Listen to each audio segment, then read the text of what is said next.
Happy Friday, marriage hackers. Happy Friday, everyone. This is going to be a two-part video. So today in part one, we're talking about biblical steps to build a strong marriage. We'll discuss 5 powerful steps that are part of God's blueprints for building a healthy, lasting, Christ-centered marriage, which is based on 1 Corinthians 13. So in this video, we're going to explore how patience, kindness, humility, emotional, self-control, and trust create the foundation for real godly love in marriage. So whether you're newly married, been married for a while like us, preparing for marriage, or strengthening your relationship, these biblical principles are going to give you the help you need to develop a deeper connection, stronger communication, and lasting unity when it's done God's way. So let me go ahead, before we get started, I want to go ahead and do the 5 points. 1, building your marriage on God's love. 2, practicing patience under pressure. 3, create emotional safety through kindness. 4, remove pride and selfishness. And number 5, protect your marriage from negative thinking and overthinking. Hello, marriage hackers. Hi guys. Miriam and I are excited to announce what, Miriam? That we will be starting Gearing up for a 10-week session for individual, couples, or group sessions. And we will be under the mentorship of Julie and Greg Gorman, the founders of Married for a Purpose. And they have already established a system, a proven system that has over a 90% success rate. So don't you want your marriage to have more intentionality? Don't you want it to grow beyond your own expectation and imagination? Joe and I are doing the program right now, and let me tell you, it has spawned some serious conversations that we may not have even had before. So if you want to grow in your communication, in your intimacy, or even your passion, yes, just all we ask is that you type in the comments, count me in.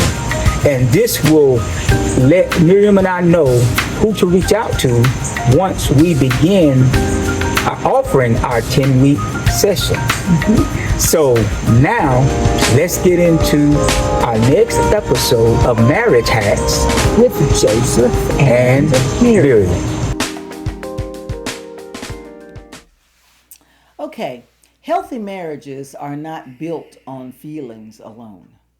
They are built on godly love, spiritual maturity, and intentional daily choices. As I said in the introduction, we'll cover the first 5 foundational steps from 1 Corinthians 13 that will help create a strong and Christ-centered marriage. Okay, well, we're going to get into these clips, but Miriam, let me ask you. Okay, so it says healthy marriages are not built on feelings alone. What about that song? You lost that love and feeling. You lost that love and feeling. Oh, that love and feeling. So if it was built on feelings alone, just losing that love and feeling that is gone, Yeah. then you'll be gone. Whoa.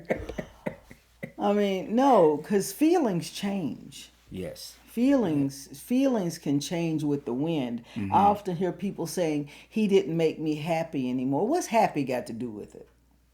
Okay. Happy is an emotional state that can change at the change of the wind. All right. Well, before we get deep into our discussion, we're okay. going to go through these clips. clips. You went there. Here's the first one. What do you think is the most important thing that most people are overlooking when it comes to building a relationship? You want to ask me that? Yeah. God. Why you feel that way? What you mean why I feel that way? I'm not for the listener, not for me. Songs of Songs, Ephesians, 1 Peter, 1 Corinthians. The Bible itself is the foundation.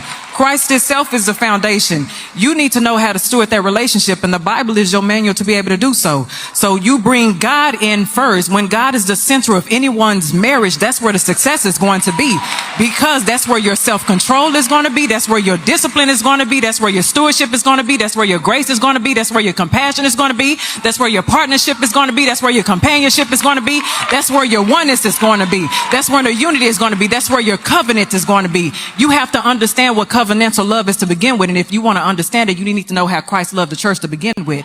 That's the foundation. So if you want to talk about how we're going to build a home, Jehovah Jireh, Jehovah Rapha, Jehovah Nisi, Jehovah Jabor, El Shaddai.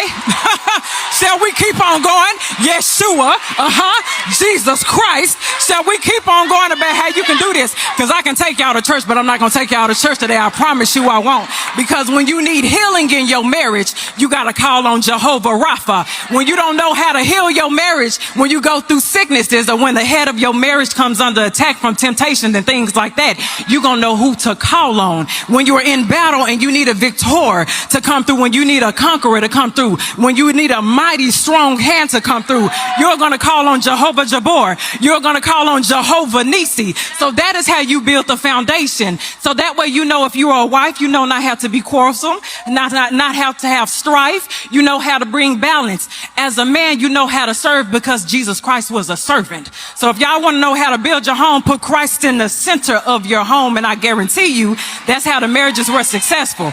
Now, judging by the way you looking at me, I don't know if you're a believer, but even if you're not a believer, I'll take you to church if I want to. Because even if you're not a believer, guess what? For the people who not my believer, you wouldn't be here had it not have been for Christ. Had it not have been for the blood that was shed on Calvary for your salvation to begin with. It was the blood on Calvary that was your salvation to begin with. You wouldn't be here if it wasn't for him. So therefore, you won't have a relationship if it ain't for him. So therefore, you won't have a relationship if it wasn't for him. So therefore, you won't have a relationship. Woo! You guys that know Miriam know that's how she goes off. Your marriage can be strong. It can survive the dark seasons and the tough seasons, but it'll only last depending on the model that you are following. If you're following the world's model, you'll throw in the towel when it gets difficult. But if you're following the biblical model, then you realize that we are called to love each other and sacrifice for each other the way that God has loved and sacrificed for us. Ephesians chapter 5, I think it's the most beautiful picture of marriage in the Bible. It shows us God-honoring marriage. It's the wives lay down their life for their husbands. The husbands lay down their life for their wife. And as they live in this submission, this life of self-sacrifice, we're in this beautiful thing where God purifies us and makes us whole. As you die to yourself daily, as you lay down your life and your agenda, God will make that marriage holy and purify it and happy and lasting. Why? Because you're doing it God's way over the world's way. You can survive this thing and you can be happy in it if you do it God's way. All right, this is the last one. There is a big difference between being a Christian couple and having a Christ-centered marriage. A big, big difference. In fact, I describe it this way. A Christian couple believes in God, but a Christ-centered couple builds their life around him. There's a difference between just believing in him, yeah, I believe in him, you believe in him, and we go to church occasionally, and saying that Jesus is the center of our lives, the cornerstone of our family, and we design our entire lives, including our kids' direction and priorities around him. And the problem for most people today, most so-called Christians, is that you don't have bad beliefs. The problem is that you just haven't built your marriage around what you believe. We could say that God is like a part of your life, but maybe not the true center of your marriage. And it's not because you pushed him out. It's because life just slowly filled that space. All right. So The first step number 1, is build the foundation on God's love. Okay, so we're going to read 1 Corinthians chapter 13, verse 4, King James Version. It says, charity suffereth long and is kind. Charity envieth not. Charity vaunteth not itself. Vaunteth not. Is not puffed up. Okay? Godly love is a decision before it's a feeling. You know, in our meeting for Healing Hearts on Monday, Christy, who is the leader of our group, she said she wanted us to start studying out love, 1 Corinthians 13. And with this first scripture and the notes that Joe wrote, and Joe, I'm not saying that there's anything wrong with your notes, but the notes that you wrote just to me did not capture long suffering. Didn't capture what? It didn't capture to me the true meaning. When I did the study, it says there's a word for long suffering, and it's macrotomania. I don't know how to pronounce it. I'm not even going to try. But it says it refers to a forbearing, patience, a self-sacrificial love towards others that doesn't just merely endure circumstances. This type of love is not passive. It does not tolerate sin or injustice in a permissive way, but maintains restraint, patience, and kindness while confronting wrongdoing appropriately. That really stood out to me with this scripture. Because when we think of, okay, like on here, you've got godly love is a decision made, is a decision before it's a feeling. Yes, that's true. And that Christ must be the center, and a marriage without spiritual foundation struggles under pressure. But those notes for me do not express what that scripture really means. Okay, baby, go ahead and expound on it. Go ahead on and expound. Okay, because it refers to forbearing, patience, and self-sacrificial love rather than mere endurance of circumstances. Because for so long, that's what we think. Well, this is going to be long suffering. I got to love him through it. But it's more than that. It's more than just dealing with it and suffering the consequences. For me, to be long suffering, it's not passive like that. It's active. It's active in that even though you're dealing with a situation with your spouse, even though you're dealing with a situation with a child or a family member, you are not just saying like, oh, it's going to get better. But no, you're proactive about it. You don't tolerate the sin or the injustice. You don't just go, it's going to be okay. No, it's an active love. Just like God actively loves us. While we were yet sinners and out in the world, he chased us. He chased us, and that was his long suffering. He chased us because he knew one day that we were going to come to him. And he just waited. But while he was waiting, he put up barriers. And he allowed certain things in our lives that he knew that eventually would bring us to him. So the long suffering isn't just putting up with stuff. It's dealing with the situation in a kind way. Well, I'm glad you said kind, because you made me a little bit nervous when you said proactive. Because I was like, okay, does that mean you're going to hold my head up under the water and say, I'm being proactive? You not going to come up. When you come up and breathe, you better be right, boy. You better be right, girl. I'm glad you said kindness, because I got a little bit nervous. I was like, okay, that means she going to hold my head up under the water and say, oh, okay, come out. Come out. Okay, go ahead. No, I'm not talking about an exorcism. But long suffering means, yes, you're going through these things with your spouse or with your children, but it also means that you're doing it with love and you're doing it with correction and with restraint. India Hannah, I hope you watch this video. Please be in prayer for a brother over this long suffering.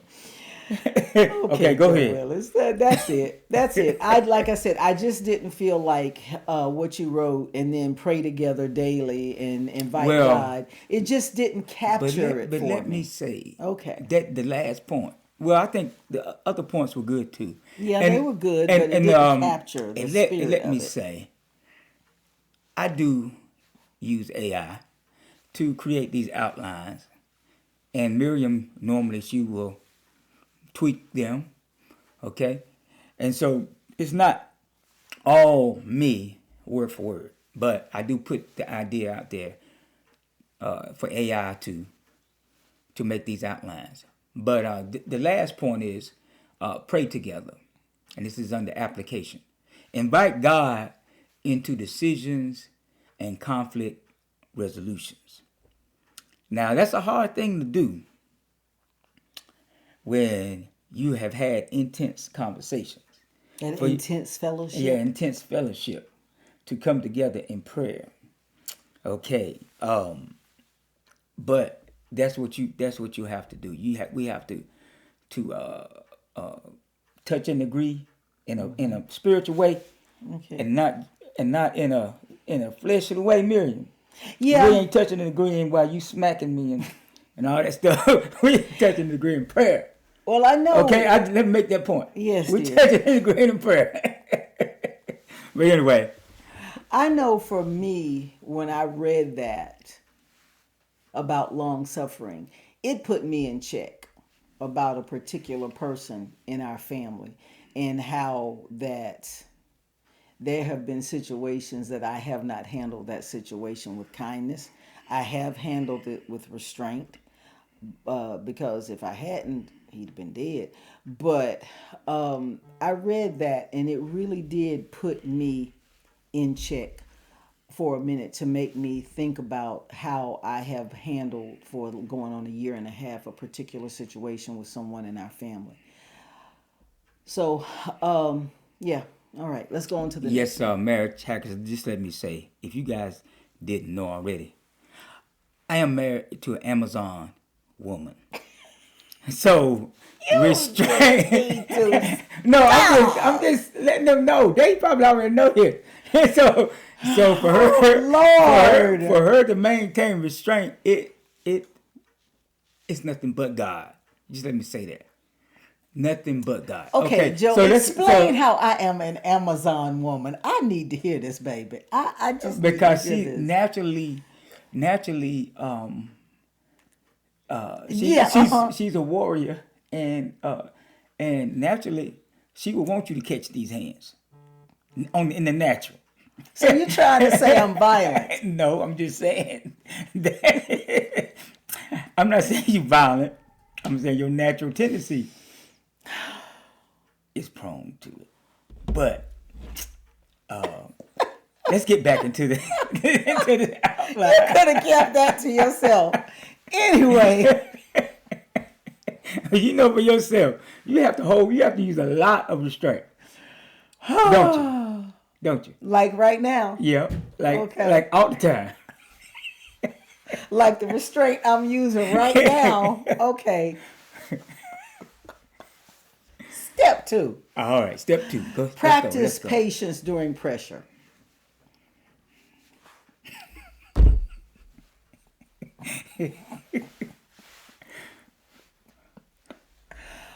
Ooh, patience can prevent emotional damage during conflict. Like what he just put on me, emotional damage. Strong marriages survive difficult seasons through grace. And we should not act impulsively or create unnecessary wounds. Now, if you had said I was a warrior princess, that would have been different. Well, you are a warrior princess. That would have been different. Yes. We gonna have a talk after this video, y'all. Okay, so as what we've always taught, we've talked about many times before, pause before responding in frustration. That's part of that love suffering long. Pause before that. Learn to fully listen by reactions, like when I put my hand around them and I said, okay, explain this to me. Learn to listen. Listening is one of our best tools as a married couple. When we listen to each other, when we talk, and not talk defensively, when we sit down and we really talk things out, that is one of the things that makes long suffering work. Because when we talk, we understand each other. Okay, so step number 3, choose kindness over harshness.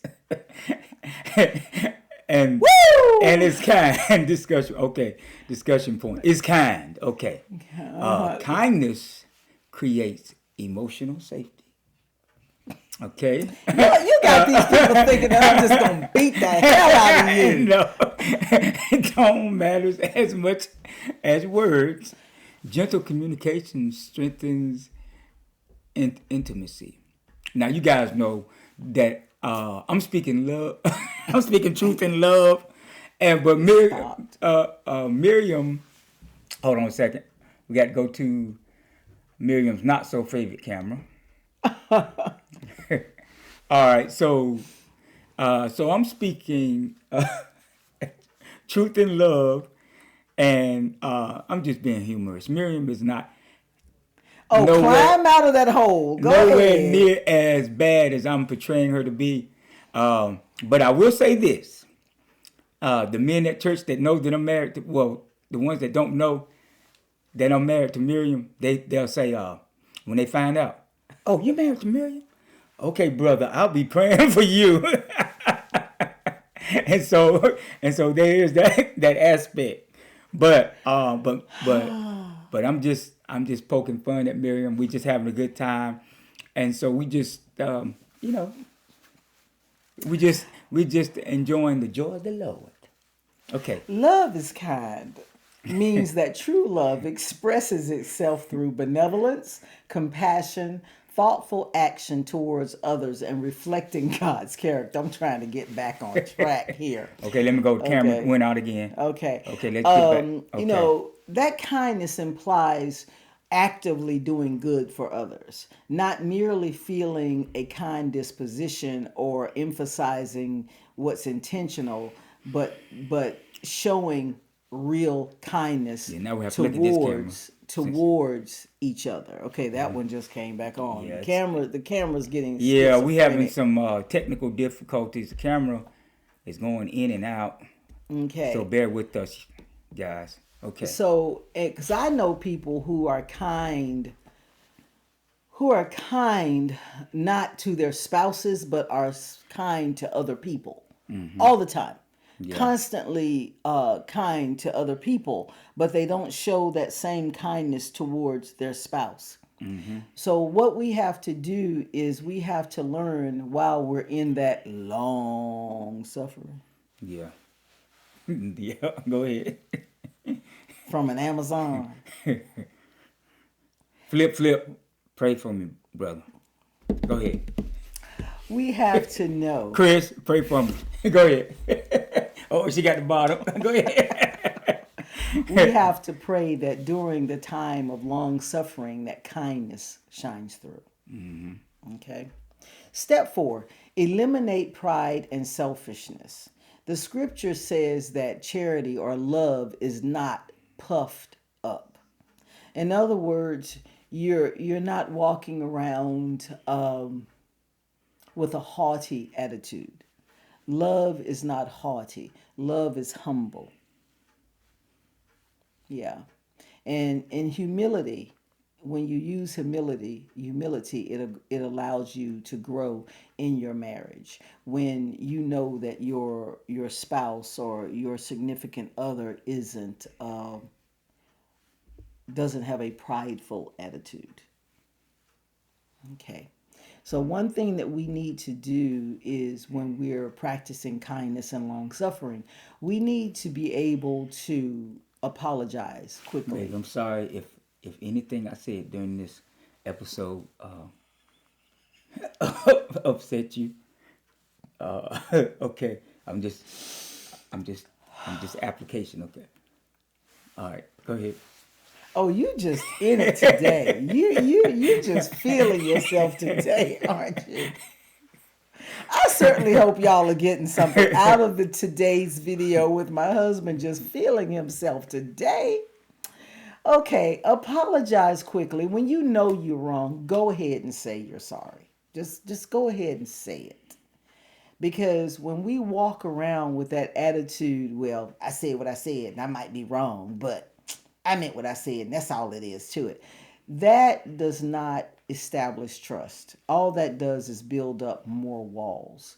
So if you can apologize to someone outside your relationship or outside your marriage, you should be able to apologize to the one that you love. And I accept your apology for picking at me so bad. Okay. Okay. Thank you. Okay. Instead of focusing on winning arguments, focus on what was said during the arguments. Break down. Take your alone time away from each other to say, okay, she said this, he said this, and break it down and see if there's some truth in that argument. Okay? Okay, so step 5. You want to go to step 5 now? Yes, step 5. So step 5 is protect the marriage from negative thinking. Scripture, it said in the scripture, it says, think of no evil. Okay? Assumptions destroy trust. Overthinking creates unnecessary conflict. Of course, we talked about overthinking. Healthy communication removes confusion. Okay? So let's just talk about these points some. Assumptions destroy trust. Well, that's something that we've talked about most recently about overthinking. And when you have a disagreement and you're trying to walk in kindness and long suffering with each other, you've got to look at where the comment came from. Did the comment did it come from stuff that you've been building up inside? Did it come from something that happened that has not been resolved? You've got to look at where the assumptions come from and tackle them, even if it goes back to apologizing quickly. Don't allow the assumptions to pile up in your head before you are able to talk to that person. Yeah, just like that old saying, making a mountain out of a molehill. Yeah, if you, like Miriam said, if you take care of the little foxes before it mounts up into something To big foxes. too big, well, so big that it feels insurmountable, then you'll be better off. So just whenever something happens, just quickly take care of it, or bring it to the table. Hey, I feel like this is going on. It may not be true, but hey, This is what I feel. This is what I feel. So just just give me some clarity on this situation. And give your spouse the benefit of grace. That's another thing that's very important. Giving your spouse the benefit of grace. Okay, so what's the next point? That's it. No, That's it's another. 5. No, it's another one though. No, I was just touching on the. Okay, we talked a little bit about assumptions destroy trust. Overthinking creates unnecessary conflict. Okay. Healthy communication. We talked about that. Yeah, healthy communication. Yeah, I just want to make sure that we weren't skipping something that we needed to really get into and discuss. Okay, if these principles help you to rethink doing marriage God's way, make sure you like this video and subscribe and comment, because part 2 is coming, so you don't want to miss it. And in part 2, we're going to do 4 more powerful steps. Now, the thing that I'm going to change in part 2, I'm not just going to allow AI to write those notes. Okay. Because for me, that was the biggest thing. AI for this was just general. For me, it didn't hit true biblical points. But guess what? What? You Miriamized the episode. You filled in the spots that needed to be filled in, and that's what I trust you for. That's why you my helpmate. Okay, you see, Right? y'all, he's sucking up now. And that's what now. you do. That's what you do. That's what you do. So just like what was said, if there was anything in this video that that you really enjoyed, like, share, comment. If you haven't subscribed, go ahead and subscribe to our channel. And also keep in mind that Miriam and I, the second week in June, about the second week. Well, June 11th. Yeah, June 11th, we're going to be heading to Florida to receive our marriage coaching certification. So just keep that in mind if you guys want to be a part of our 10-week sessions, group or individual weekend reboots. Yeah, because that is something that we're going to be offering. Okay. Also, something that's coming up for those who are members of our church. Can't mention that yet. But until the next time, y'all, we will see you and have a blessed and prosperous day.